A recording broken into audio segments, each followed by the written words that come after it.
হয়েছে কি জানেন, উফ, খুশির আর শেষ নেই। খায়নি বলতেছি, কিছুদিন আগে আমার জামাই আমাকে খুব বেশিভাবে মারধর করছে। হ্যাঁ, আমি রাগ করে চলেও গেছিলাম,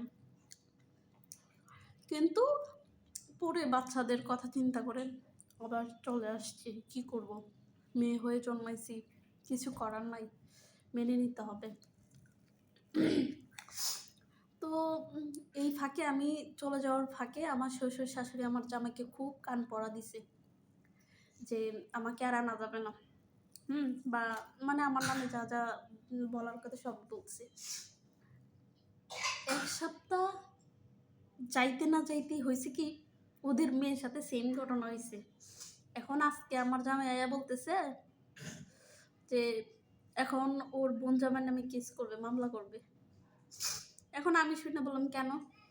বললো যে আমার বোন জামাই খুবই খারাপ, আমার বোনকে মারধর করছে, এখন কেস করবে বোনের জামাই নামে। তো এখন মনে মনে ভাবলাম, এটা প্রকৃতির প্রতিশোধ। তোমরা পরের মেয়েদের উপরে করবা, তোমাদের উপরে, তোমাদের মেয়েদের উপরে ওটা ফেরত আসবে। এখন তারপরে মুখ ফেটে অনেক কিছু বলতে পারি না, ভিতরে চেপে রাখতে হয়।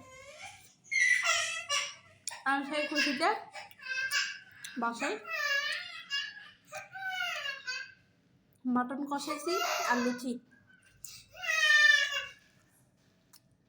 খাইতেছি। সবাই দোয়া করবেন আমার জন্য। হ্যাঁ, টাটা।